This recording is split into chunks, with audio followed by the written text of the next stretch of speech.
All right. Hey, I am live on Instagram and YouTube at the same time. This is a first.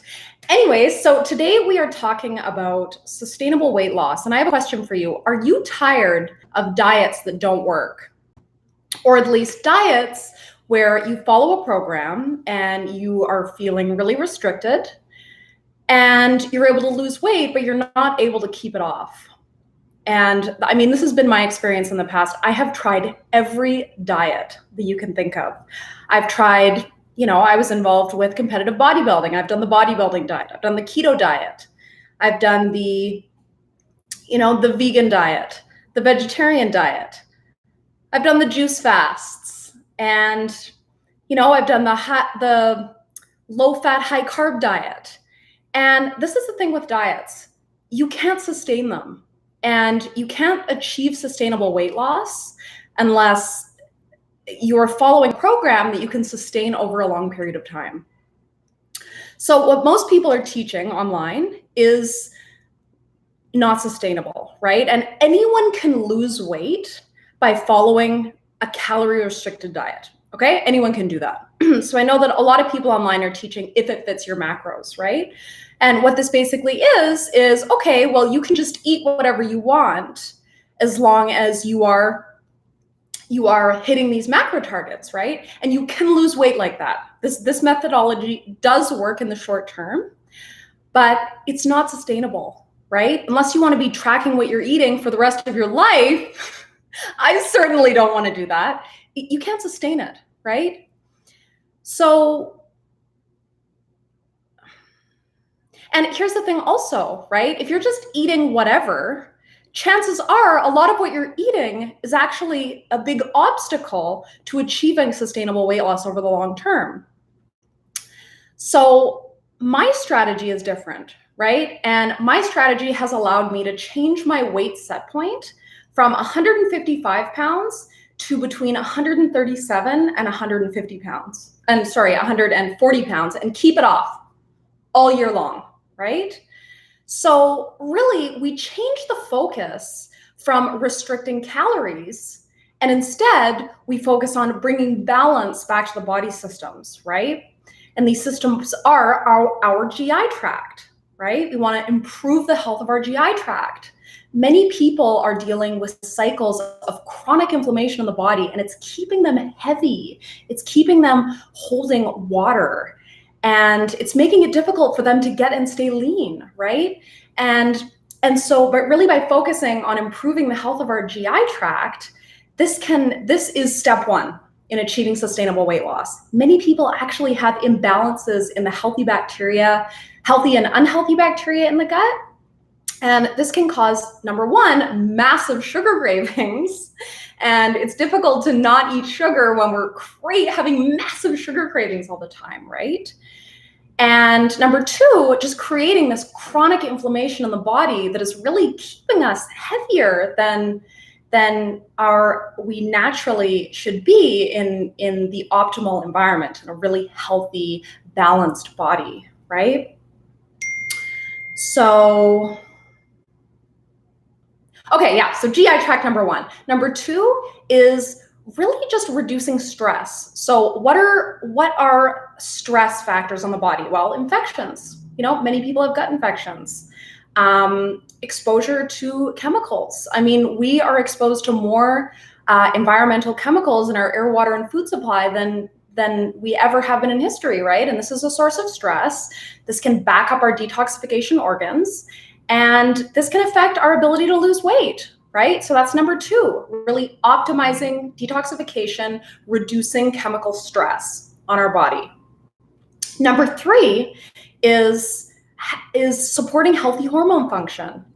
This is one of the biggest factors in one's ability to achieve sustainable weight loss. If you have hormonal stuff going on, this can make it really difficult for you to get and stay lean. So by focusing on bringing balance back to these body systems, it becomes so much easier to achieve truly sustainable weight loss. And you really, it does, of course, it takes discipline, right? To follow this kind of a program. It takes a lifestyle change.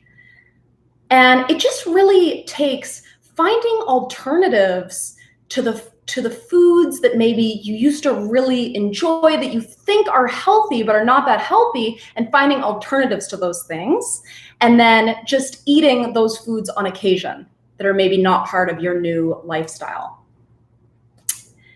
And what else?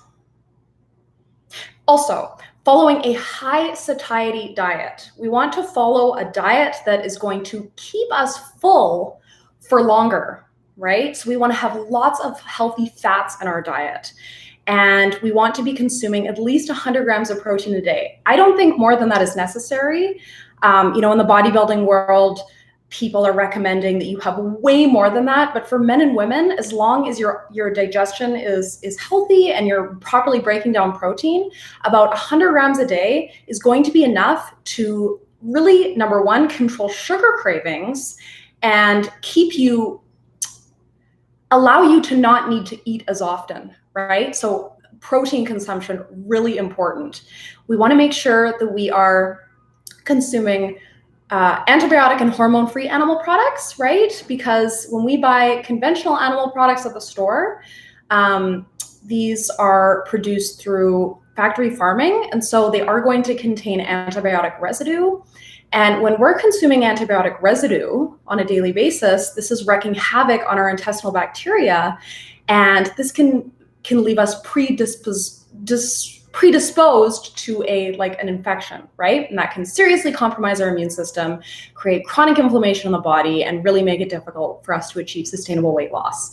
So you can get pastured, antibiotic and hormone-free animal products at health food stores like Whole Foods and butchers. You just have to basically ask. Also, wild fish like wild salmon or wild cod, shellfish, oysters, excellent sources of healthy protein.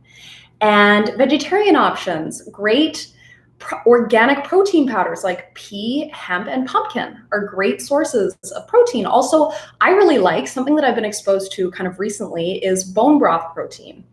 A brand of bone broth protein is Ancient Nutrition, and also collagen protein. So these are all great options. And for healthy fats, we want to have lots of healthy fats in our diet. This is a high satiety food. It's going to keep us, in combination with protein, it's going to keep us fuller for longer. Examples of healthy fats are avocados, coconut oil, coconut cream. And when I say coconut cream, it comes in cartons or it comes in cans. You want to go for something with a BPA-free lining, and it's going to be thicker than coconut milk. So that can be great to use as, you can just blend it up and use it as a milk or in stews and cooking.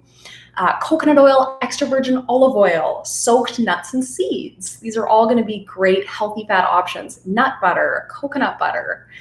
So yeah, and then for our carbs, we want to keep things low glycemic. So avoiding sugar. This is one of the biggest factors when it comes to sustainable weight loss. Sugar causes inflammation.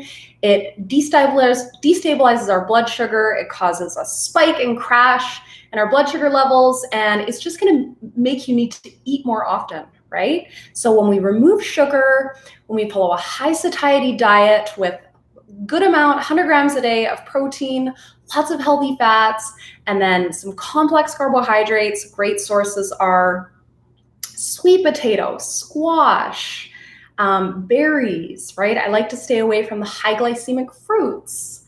I find that high glycemic fruits are going to work better on a low fat diet, right? Which I don't recommend for sustainable weight loss. And I don't mean never eat these foods again. I don't mean don't eat the foods that you love again, but just make it an occasional thing and make what you're eating daily the more low glycemic options.